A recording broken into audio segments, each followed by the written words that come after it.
Olá, sejam todos muito bem-vindos ao canal Meditando nas Escrituras. Hoje eu quero meditar em um trecho da carta de Paulo a Timóteo com vocês. Na primeira carta de Paulo a Timóteo, capítulo 6, versículo 11, Paulo diz: Tu, porém, ó homem de Deus, foge dessas coisas. Antes segue a justiça, a piedade, a fé, o amor, a constância, a mansidão. E eu quero começar perguntando a você: como você é conhecido pelas pessoas? E como você gostaria de ser reconhecido pelas pessoas? Há muitas pessoas que se esforçam, estudam muito para receberem os títulos de mestre, doutor. Outros, da mesma forma, se esforçam, estudam muito para receberem títulos como teólogos e reverendo. E não há nada de errado com esses títulos. Apesar de eu não gostar do título reverendo. Eu, pastor Juliano, gosto de ser chamado de pastor. Mas como eu disse, não existe nada de errado com esses títulos. Mas um outro título me salta aos olhos aqui no texto que nós acabamos de ler. Paulo chama Timóteo de homem de Deus. E esse título, homem de Deus, todos nós, eu e vocês, deveríamos buscar. Você já pensou alguém olhar para você e dizer: ali está um homem de Deus? Você já pensou, irmã, alguém olhar para você e dizer: ali está uma mulher de Deus? Essa deveria ser a prioridade da nossa vida. Deveríamos almejar esse título, lutar por esse título, lutar por ser reconhecido como homens e mulheres de Deus. E Paulo chama Timóteo de homem de Deus. E ele dá conselhos a Timóteo, esse homem de Deus. E o primeiro conselho está no versículo 11, que diz: foge dessas coisas. Timóteo, foge dessas coisas. Mas que coisas são essas? Paulo refere-se aqui a tudo o que ele já disse nessa carta até aqui. E eu destaco duas delas. O primeiro conselho de Paulo é: foge dos falsos mestres. Na primeira carta a Timóteo, capítulo 4, versículo de 1 a 3, Paulo já havia dito: ora, o Espírito afirma expressamente que nos últimos tempos alguns apostatarão da fé por obedecerem a espíritos enganadores e a ensinos de demônios, pela hipocrisia dos que falam mentiras e que têm cauterizado a própria consciência, que proíbem o casamento e exigem abstinência de alimentos que Deus criou para serem recebidos com ações de graças pelos fiéis e por quantos conhecem plenamente a verdade. Então, segundo esse texto, o ensino desses falsos mestres são os demônios. Veja que sério isso, irmãos. A fonte do ensino dos falsos mestres são os demônios. Por isso nós devemos tomar cuidado com os pregadores na televisão, com os pregadores na rádio, com os pregadores aqui na internet. Hoje há muitos falsos mestres que enganam muitas pessoas. E o texto diz que a fonte do ensino deles são os demônios. Mas alguém pode perguntar: mas pastor, esses grandes pregadores fazem muitos milagres. Será que eles não são de Deus?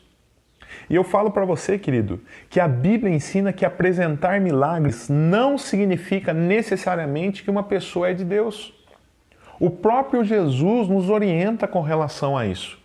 Jesus diz em Mateus, capítulo 7, versículo 21 e 22 o seguinte: muitos naquele dia, referindo-se ao dia do juízo final, hão de dizer-me: Senhor, Senhor, porventura não temos nós profetizado em Teu nome, e em Teu nome não expelimos demônios, e em Teu nome não fizemos muitos milagres? Então lhes direi explicitamente, diz Jesus: nunca vos conheci. Apartai-vos de mim, os que praticais a iniquidade. Esse texto mostra que é possível uma pessoa fazer milagres, apresentar sinais e não ser de Deus. Então, o que nós temos que avaliar em um pregador, em um mensageiro da palavra, é a fidelidade à palavra de Deus. O que esse pastor está falando, o que esse padre está falando, o que esse líder religioso está falando é bíblico. está de conformidade com a palavra de Deus? Ele está sendo fiel a Deus? Preste atenção numa coisa, o diabo sempre usou armas para destruir a igreja. Por exemplo, a perseguição. Se você estudar a história da igreja, você vai descobrir que os crentes sempre foram perseguidos. A segunda carta de Paulo a Timóteo, capítulo 3, versículo 12, diz: Ora, todos quantos querem viver piedosamente em Cristo Jesus serão perseguidos. Preste atenção no que diz o texto. Todos quanto querem viver piedosamente em Cristo Jesus serão perseguidos. Todos. A perseguição sempre acompanhou e sempre acompanhará a igreja de Cristo. Todos quanto querem viver piedosamente serão perseguidos, diz o texto. Mas outra arma utilizada pelo diabo é a distorção da palavra de Deus, que é exatamente o que os falsos mestres fazem. Eles pegam o texto fora do seu contexto e produzem mentiras que destroem as pessoas. Quantas pessoas você conhece que estão fora da igreja hoje porque foram enganadas por falsos mestres? Quantas pessoas estão decepcionadas hoje com a igreja por conta de falsos mestres? Então, você que é um homem de Deus, você que é uma mulher de Deus, você que é um homem e uma mulher de Deus e está vendo esse vídeo, foge do falso evangelho. Foge do evangelho misturado. Foge daquilo que não é o evangelho puro. Foge dessas coisas. Mas para fazer isso, você deve conhecer o evangelho verdadeiro. Para isso, você precisa conhecer a Bíblia. Somente conhecendo o verdadeiro evangelho, você será capaz de identificar o falso evangelho, de descartar então o falso evangelho. Eu conheço o verdadeiro evangelho e por isso eu descarto o falso evangelho. O segundo conselho que Paulo dá para Timóteo é que, e para nós também hoje, né, homens e mulheres de Deus, é que é para ele e nós fugirmos da ganância. Então veja, além de fugir do falso evangelho, dos falsos mestres, eu devo fugir da ganância. No capítulo 6, versículo de 6 a 10 da primeira carta, o contexto do texto que nós estamos lendo diz: de fato, grande fonte de lucro é a piedade com contentamento. Porque nada temos trazido para o mundo, nem coisa alguma podemos levar dele. Tendo sustento, veja bem o que ele diz, tendo sustento e com que nos vestir, estejamos contentes. Ora, os que querem ficar ricos caem em tentação e cilada, e em muitas concupiscências insensatas e perniciosas, as quais afogam os homens na ruína e perdição. Presta atenção, versículo 10. Porque o amor do dinheiro é a raiz de todos os males. E alguns, nessa cobiça, se desviaram da fé e assim mesmo se atormentaram com muitas dores. Queridos, preste atenção no que Paulo está dizendo aqui. Paulo não está dizendo que é pecado ter dinheiro. Não. O que ele está condenando aqui é a ganância. É aquela pessoa que passa por cima de tudo e de todos para terem bens materiais. Você conhece pessoas assim? É a pessoa que entende que a fonte da sua felicidade é o dinheiro, são os bens materiais. Provavelmente, você se lembra daquele personagem infantil, o Tio Patinhas. É exatamente isso que Paulo está condenando aqui, entendeu? O amor ao dinheiro, a adoração ao dinheiro. Existem pessoas do nosso meio que priorizam o dinheiro em detrimento da família, o dinheiro em detrimento da igreja, dos amigos, e isso é errado. Isso é pecado. O dinheiro é um falso Deus e nós não devemos adorá-lo. Então veja, Paulo nos ensinou até aqui que eu e você, que somos homens e mulheres de Deus, devemos, primeiro, fugir dos falsos mestres e, segundo, fugir da ganância. E agora ele diz o que devemos buscar. O versículo 11, ele não só mostra o que nós devemos fugir, mas ele mostra também o que nós devemos buscar.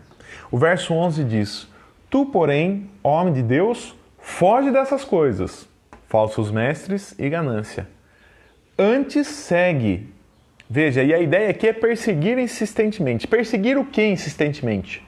A justiça, a piedade, a fé, o amor, a constância, a mansidão. Nós, homens e mulheres de Deus, devemos demonstrar que somos homens e mulheres de Deus por meio do nosso testemunho, por meio do nosso comportamento. Nós devemos buscar a justiça em um mundo injusto. Então nós devemos ter uma vida íntegra, nós devemos buscar a justiça sempre, mesmo que nós estejamos num mundo injusto. Nós devemos ser conhecidos pela nossa piedade, ou seja, nós devemos ser conhecidos pelo nosso relacionamento com Deus.